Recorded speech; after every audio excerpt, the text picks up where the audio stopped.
পাখিকে ভিটামিনের লেকচার দিয়ে থাকে, কিন্তু আমি নিজেই কোয়েল পাখিকে কোনো ভিটামিন খাওয়াই না। এটি কারণ আমি আপনাদেরকে এই বিষয়গুলো ধীরে ধীরে শেয়ার করব আমি কেন কোনো ওষুধ খাওয়াই না। কেননা কোয়েল পাখিকে খাবারের মধ্যে যে প্রোটিনটা রয়েছে ওটা দিয়ে কিন্তু ডিম উৎপাদন করা সম্ভব। শুভ সন্ধ্যা, রাত প্রায় 9টা বাজে। তো আজকে চলে আসছি কোয়েল পাখির ডিম উঠানোর জন্য। সচরাচর এখান থেকে আমি ডিম উঠাই না, অন্যজনের ডিম উঠায়। তো আজকে আমি শুধুমাত্র ভিডিও করার জন্য যে কতগুলো ডিম পেয়েছি, অনেকে খাঁচার ভিডিও দেখতে চাচ্ছেন যে কিভাবে ভাই এতগুলো ডিম আসে আপনার এখানে, ডিমগুলো উঠানোর ভিডিও চিত্র যদি আমাদেরকে দিতেন। তো সেজন্য আমি আপনাদেরকে ভিডিও করে দেখাবো আজকে ডিম উঠানোর চিত্র, এবং কি ডিমগুলো আমি ক্যারেটে গুনবো যে কতগুলো হয়েছে 500 পাখি থেকে। তো আপনারা আজকে ভিডিওটি খুবই মজাদার হবে, আশা করি আপনারা দেখে উৎসাহিত হবেন, এটা আশা করা যায়। এই জায়গাতেই কিন্তু 500 পাখি রয়েছে। আমি চাইলেও কিন্তু এটার মধ্যে ডিমের জন্য পাখি করতে পারি এতটুক জায়গার মধ্যে 6-7 হাজার। এই শেডটার মধ্যেই এতটুক জায়গাতে 500 পাখি কতগুলা ডিম আসে, ওইগুলো আমি আপনাদেরকে দেখাবো। তবে আপনারা নীরবে দেখে যাবেন ভিডিওটি, অবশ্যই আপনাদের কাছে ভালো লাগবে। শুরু করছি। আমার এখানে যে এই খাঁচাটা রয়েছে এটার কিন্তু হাইট অনেক বেশি। আমি কিন্তু এই খাঁচাটার মধ্যে উচ্চতা অনেক বেশি, যেমন আমি পাখিটা দেখতে পাই না, এটার পরিস্থিতি কি কন্ডিশন কি আমি দেখতে পাই না। আন্দাজের উপর শুধু আমি খাবার দাবার দিয়ে থাকি এবং কি ডিম সংগ্রহ করে থাকি।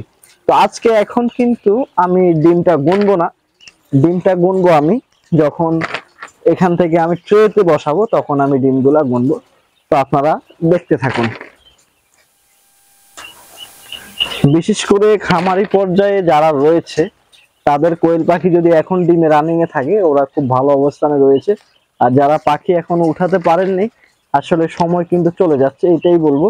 কেননা কোয়েল পাখির শীতকালে যারা কোয়েল ফার্মিং এর সাথে জড়িত হয় তারা কিন্তু 2 থেকে 3 মাসের ভিতরে কিন্তু এখানে ডিমের যে পাখির যে দাম, উৎপাদন কস্ট, ওই কস্ট কিন্তু চলে আসে। তো আপনারা অবশ্যই যদি এবছর না পারেন, পরের বছর থেকে রমজানের পর পরে আপনারা পাখি উঠাই ফেলবেন। তাহলে কিন্তু আপনারা ডিমের জন্য 2 মাস পরে কিন্তু আপনার যেই টাকা খরচ হবে ডিম উৎপাদন নিয়ে আসতে, ওই টাকাটা আপনার চলে আসবে। তো অবশ্যই বিষয়টা খেয়াল রেখে কিন্তু ব্যবসার কিছু সিজন রয়েছে, ওই সিজনটা মেনটেন করে আপনাকে চলতে হবে। মেনটেন করে যদি আপনারা চলতে পারেন তাহলে কিন্তু এখান থেকে আপনারা ভালো কিছু করতে পারবেন, এটা আশা করি।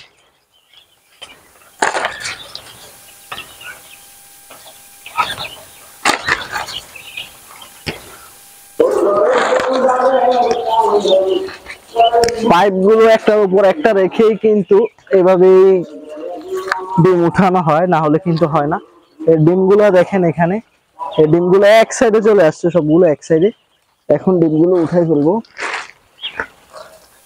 এক সাইডে একবার সবগুলো ডিম। আপনি পাখিগুলা যদি আপনাদেরকে একটু দেখাই তাহলে খুব বডি আছে কিনা, পাখির সাইজ কিরকম। এটা কিন্তু নতুন পাখি, এই পাখির আর 2 মাস হবে ডিম রানিং হয়েছে যে, টোটালি এর বেশি হবে না। পশমগুলো এখনো সবগুলো রয়েছে, হয়তো আউটসাইডে মাইকিং এর কারণে আপনারা এখানে কিছুটা সাউন্ড কম পাচ্ছেন, কিন্তু অবশ্যই ভিডিওটি দেখুন কত পিস পাইছি আজকে কতগুলা ডিম পাইছি আপনাদেরকে একটু দেখাবো আমি। মাশাআল্লাহ ডিম দুই টাকের ডিম এতগুলা হয়ে গেছে, 2 টাকের ডিম এখানে। এই পাখিটা কিন্তু লেয়ার 1 খাচ্ছে। আমি আপনাদেরকে যদি একটু খাবারটা ক্লিয়ার করি, শুধু ভুট্টাটা রেখে দিছে। নতুন ভাবে আমি এখানে লেয়ার 1 অ্যাড করছি, তো সেই জন্য এতদিন কিন্তু সোনালি স্টারার ফিড খাইছে। তো দেখুন পাখির বয়স 2 মাস ডিম রানিং, এরপরেও কিন্তু আমি এগুলাকে সোনালি স্টারার ফিড খাওয়াই। অনেকেই কিন্তু সোনালি স্টারার ফিড কোয়েল পাখিকে খাওয়ায় না, তো এতে কিন্তু কোয়েল পাখির বডি ওয়েট থাকে কম, ডিম উৎপাদন কম হবে, এটা স্বাভাবিক। আপনারা অবশ্যই কোয়েল পাখিকে ডিরেক্ট লেয়ার 1 না দিয়ে আপনারা সোনালি স্টারার ফিড সাথে রাখতেই হবে। তবে এটা আশা করি আপনারা রাখবেন, তাহলে কিন্তু আপনার কোয়েল পাখির ডিম উৎপাদন সবচেয়ে বেশি হবে। দেখুন ডিমগুলো উঠাচ্ছি, আর মাত্র 2টা আছে ডিম উঠানো। কোয়েল পাখিকে ভিটামিনের লেকচার দিয়ে থাকে, কিন্তু আমি নিজেই কোয়েল পাখিকে কোনো ভিটামিন খাওয়াই না। এটি কারণ আমি আপনাদেরকে এই বিষয়গুলো ধীরে ধীরে শেয়ার করব আমি কেন কোনো ওষুধ খাওয়াই না। কেননা কোয়েল পাখিকে খাবারের মধ্যে যে প্রোটিনটা রয়েছে ওটা দিয়ে কিন্তু ডিম উৎপাদন করা সম্ভব। কোয়েল পাখিকে ভিটামিনের লেকচার দিয়ে থাকে, কিন্তু আমি নিজেই কোয়েল পাখিকে কোনো ভিটামিন খাওয়াই না। এটি কারণ আমি আপনাদেরকে এই বিষয়গুলো ধীরে ধীরে শেয়ার করব, আমি কেন কোনো ওষুধ খাওয়াই না। কেননা কোয়েল পাখিকে খাবারের মধ্যে যে প্রোটিনটা রয়েছে ওটা দিয়ে কিন্তু ডিম উৎপাদন করা সম্ভব, কিন্তু আপনারা যদি সঠিকভাবে এই উৎপাদনটা করতে পারি তাহলে। কেননা অনেকেই শুধু মেডিসিনের উপর নির্ভর করে থাকেন, তো মেডিসিনের উপর নির্ভর করলে কিন্তু আপনি ভালো ডিম পাবেন না, এবং কি পাখি খাবার দাবার সঠিকভাবে খাবে না। কেননা ওষুধের পানি এটা কিন্তু নর্মাল খাওয়ার পানির মতো হবে না। মেডিসিনের পানি কিছুটা কমই খেতে চায় কোয়েল পাখি, এটা অবশ্যই আপনারা মাথায় রাখতে হবে। এটা নিজে বোঝার কথা, কেননা আপনি যদি নর্মাল পানি পান তাহলে কিন্তু বেশি খাবেন। আপনাকে যদি কোকা কোলা বা অন্যান্য পানি জাতীয় খাবার পানি দেওয়া হয় তাহলে কিন্তু আপনি কমই খাবেন, এটা কিন্তু স্বাভাবিক বিষয়। তো যখন আপনি একটি মেডিসিনে পানি দিবেন তখন কিন্তু কাঙ্ক্ষিত পানিটা যখন খেতে পারে না, তখন ওই ক্ষেত্রে দেখা যায় যে ডিম উৎপাদন আরো কমে যায়। তো খামারে ঢুকার সময় অবশ্যই যে বিষয়টা ম্যানেজমেন্ট, জুতা, অনেকে মনে করতে পারেন যে ভাই আপনার জুতা এগুলাই দেখি খামারে, কেননা খামারে ঢোকার সময় অবশ্যই ফার্মের জুতা পায়ে দিয়েই খামারে ঢুকবেন, না হলে কিন্তু এখান থেকে রোগ বালাই ছড়াতে পারে।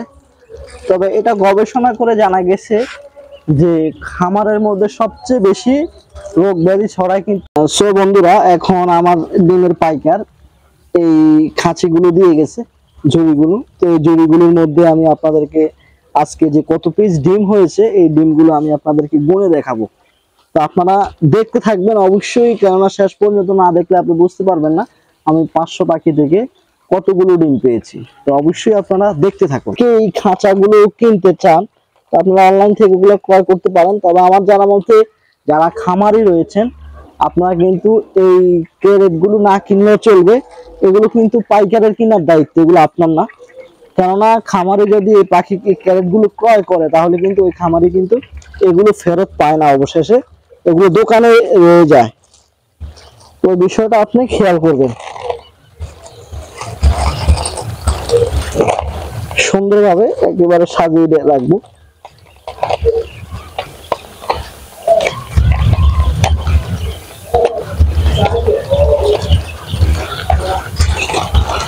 আমার 4 ক্যারেট প্রায় সাজানো হয়ে গেছে। ডিমটা ভেঙে গেছে, এটা কিন্তু দেওয়া যাবে না।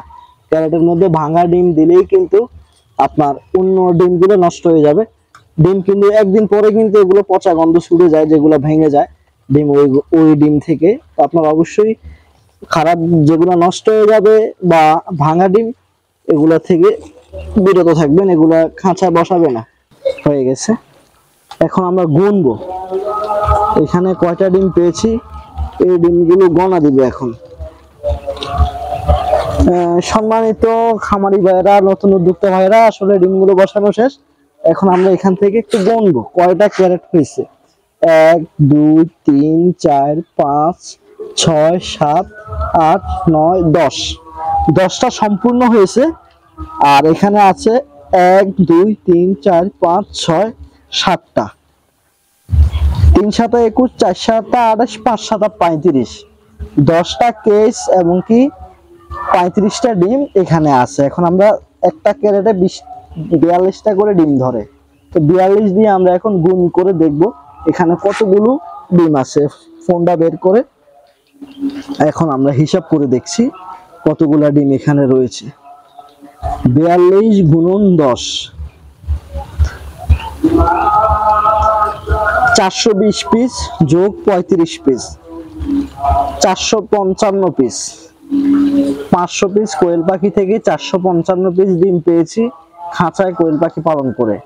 এখন আপনারা সম্পূর্ণ ফাইনাল যে ডিমটা গণনা করে ফেলছি যে কতগুলা ডিম আমরা পেয়েছি, 455 পিস। তো এরকম ডিমে হয় 450 60 65, এরকম ডিমে ইনশাআল্লাহ খাঁচায় কোয়েল পাখি পালন করে আসতেছে।